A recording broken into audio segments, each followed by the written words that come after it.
आप बताइए, आज आपने आर्थिक हाउसिंग सोसाइटी से एक प्रोजेक्ट यहाँ पे तैयार किया। उस प्रोजेक्ट के इनॉग्रेशन के लिए यहाँ पे आज कार्यक्रम किए।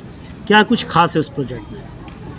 देखिए बेसिकली क्या है कि हम लोग जो ये जो प्रोजेक्ट बना रहे हैं, ठीक है, तो एक तो आप टेक्निकल तौर पर आप देखिएगा तो पटना में जो घर की रिक्वायरमेंट है, ठीक है, वो समय दर समय बढ़ रहा है, ठीक है। और इस बीच में जो है कि ये जो प्रोजेक्ट है हमारा डुप्लेक्स का है, ठीक है। ज़्यादातर लोग चाहते हैं कि इंडिपेंडेंट हाउस जो है कि हम लोग लें, ठीक है, और उस रिक्वायरमेंट को हम लोग फुलफ़िल कर रहे हैं। और इसमें सबसे बेहतर बात जो है कि यदि कोई प्रोजेक्ट अपने टाइम पे है, टाइम पर डिलीवर हो रहा है, तो जो पटना में घर का रिक्वायरमेंट है उसको फुलफ़िल करने में जो है कि ज़्यादा सहूलियत लगता है। और पिछले 10 साल से जो है कि ये हमारी कंपनी आर्थिक हाउसिंग लिमिटेड जो है यही काम कर रही है। और ये जो है कि खगौल के पश्चिमी एरिया में जो भी प्रोजेक्ट्स है आप देख रहे हैं वो हमारा ही है, ठीक है। और अच्छा लगता है कि हम लोग जो है कि बेहतर से सर्व कर पा रहे हैं कस्टमर को। सर, आर्थिक हाउसिंग सोसाइटी नाम रखने का कारण क्या है? आर्थिक का मतलब होता है? आर्थिक का एक मतलब है, सर भी यहाँ बैठे हैं, ठीक है, कि एक मतलब आर्थिक मतलब पैसे से जुड़ा हुआ विषय जो है कि आपको लगता है, ठीक है। तो आर्थिक रूप से कमजोर है तो हम लोग बेसिकली हमारा जो मेन फोकस है शुरू से जो है ना, आप देखिए मैं भी जो है कि चूँकि लोकल रहा हूँ, चीज़ें जो है कि देखा हूँ, ठीक है।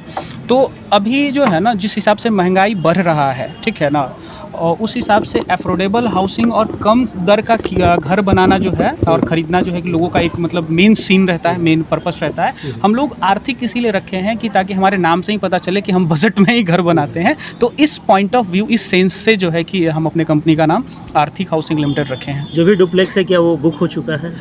हाँ, कुछ बुक हो चुका है, कुछ हमारे पास इन्वेंट्रीज़ है और कुछ नए प्रोजेक्ट्स हम लोग ला रहे हैं। यदि बाकी जो कंप्लाइंसेस है, चूँकि रेरा के हिसाब से नाम तो नहीं बता सकते हैं पहले ही, लेकिन जैसे ही आएगा फिर आप लोगों को बताया जाएगा। क्या कहेंगे जो आपको बुक कराए हैं उनको, क्या कुछ डिस्काउंट वगैरह मिल रहा है या जो बुक नहीं हो चुका है?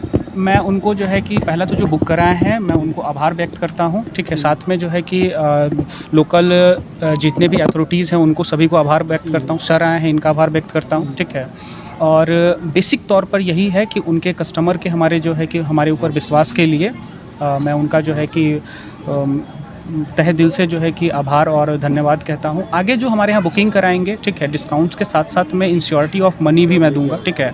अभी आप एक चीज़ जो है कि हमारे यहाँ जो चीज़ें हैं, जो रियल एस्टेट पटना में जो है आप कई बार देखने को मिला है, तो हमारे यहाँ जीरो मतलब लिटिगेशंस ऑफ लीगल लिटिगेशंस है, ठीक है। तो ये एक सेमलेस चीज़ हमारे यहाँ उनको मिलेगा। ये जो डुप्लेक्स दे रहे हैं एक रजिस्ट्री के बाद पूरा उनका हो जाएगा या फिर नहीं, ये फ्री होल्ड प्रॉपर्टी है, मैं आपको बता दूं। और फ्री होल्ड का मतलब है होल लाइफ। जब डीड ऑफ टाइटल जब ट्रांसफ़र हो गया, ठीक है, जब टाइटल ऑफ प्रॉपर्टी ट्रांसफ़र हो गया तो फिर प्रॉपर्टी उनका हो गया। वो लीज़ बेस्ड प्रॉपर्टी नहीं है और पटना में 2006 के बाद लीज़ ख़त्म भी हो गया है। रिक्वायरमेंट के हिसाब से उसके ऊपर भी वो बना सकते हैं? नहीं, ये कंपटेंट अथॉरिटी बताएगा, ठीक है। चूँकि जो FAR का कॉन्सेप्ट है पटना मास्टर प्लान के हिसाब से, ठीक है, ये और अब कुछ बातें तो नई सरकार बनने दीजिए सर तो फिर जो है कि उनके हिसाब से वो बहुत क्या कुछ इसमें आप दे रहे हैं लोगों को सुविधा? सुविधा जो है हम लोग बेसिक एमिनिटीज़ के साथ में जो है सिक्योरिटीज़ ऑफ फैमिली जो के लिए जो है ना, सिक्योरिटीज़ पे मेन हमारा फोकस है, ठीक है। और जो कस्टमर है उनके पैसे का सिक्योरिटीज़ के ऊपर जो हमारा मेन फोकस है। हमारा जितना भी प्रोजेक्ट है रेरा रजिस्टर्ड है। ये प्रोजेक्ट भी, इसका नाम श्री साईं आशीष हुआ, ठीक है, 2021 की प्रोजेक्ट है। और अभी जो है कि हम लोग इसको डिलीवर जो है कर रहे हैं, ठीक है। तो हमारे यहाँ कंप्लाइंसेस से रेरा आने के बाद तो ट्रांसपेरेंसी बढ़ी है, ठीक है। तो उसके अंतर्गत जा कर के सारा एक चीज़ और देखा गया है कि जो यहाँ रहते हैं उसको वहाँ पर बहुत सारी चीज़ों की ज़रूरत होती है, जैसे मंदिर हो गया, पार्क हो गया, खेलने कूदने के लिए स्कूल हो गया। क्या इन सभी चीज़ों की भी सुविधा है? हाँ, जो भी बेसिक सुविधाएं हैं, जैसे मंदिर हो गया, पार्क हो गया और स्विमिंग पूल का एक जो है कि चलन है अभी, ठीक है, तो वो हम दे रहे हैं। ये सब चीज़ें अफोर्डेबल हाउसिंग के तहत है, ठीक है। ये मतलब ये एक हमारा जो है कि एक टैगलाइन है कि अफोर्डेबल हाउसिंग में के तहत हम ये जो है कि सुविधा दे। इसका सीधा मतलब आप समझिए कि एक तरीके से सोशल लेवल पर जो लोग अभी अल्ट्रा लग्जरी फ्लैट का मतलब आप समझते होंगे कि जो पैसे वाला आदमी है वो ज़्यादा करेगा, ठीक है। तो हम लोग वो बेसिक सुविधा जो है कि थोड़ा सा करके जो है कि कम कीमत में ला करके दे रहे हैं, ठीक है। इसमें बेसिकली हमारा प्रॉफिट ऑफ मार्जिन जो है कि लूज़ होता है, बट ठीक है, हम लोग लोवेस्ट मार्जिन पे जो है कि इसको सर्व कर रहे हैं। और हम लोग हमेशा युवाओं के लिए, जो यंग एंटरप्रेन्योर्स हैं, जो कुछ नया कर रहे हैं, अपने दम पे एक मुकाम हासिल कर रहे हैं, तो हम उनका समर्थन करते हैं, उनको प्रोत्साहन भी देते हैं। तो इन्होंने रियल एस्टेट के क्षेत्र में काफ़ी सालों से एक अच्छा नाम कमाया है और कस्टमर्स का भरोसा जीता है, अच्छे क्वालिटी प्रोजेक्ट्स दिए हैं, अफोर्डेबल हाउसिंग अच्छी कीमत पे, तो जिसकी एक मांग है बाज़ार में, तो हम उसके लिए बधाई के पात्र हैं ये, और इन्होंने मुझे बुलाया तो उसके लिए भी हम इन्हें धन्यवाद करते हैं।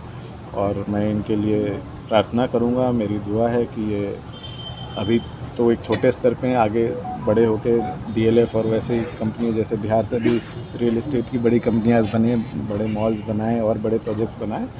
शुरुआत अच्छी है और मेहनती हैं, कमिटेड हैं, तो मुझे उम्मीद है कि ये और आगे तरक्की करेंगे। इनकी कंपनी का नाम है आर्थिक हाउसिंग लिमिटेड। क्या कहेंगे आप, अभी तक जो ये प्रोजेक्ट बनाए हैं वो और दूसरी कंपनियों के कंपैरिजन में लोगों के लिए सही रेट है, और ऐसा लोगों को और करना चाहिए जैसा ये कर रहे हैं दूसरे बिल्डर्स? बिल्कुल, जैसे हर तरह के बिल्डर्स और प्रमोटर्स होते हैं, तो कई सिर्फ प्रॉफिट ओरिएंटेड होते हैं। जो मैंने इनको जाना है तो ये कस्टमर ओरिएंटेड है कि अपना प्रॉफिट थोड़ा कम भी हो मगर क्वालिटी कंस्ट्रक्शन और टाइमली डिलीवरी, इस पे इनका फोकस है।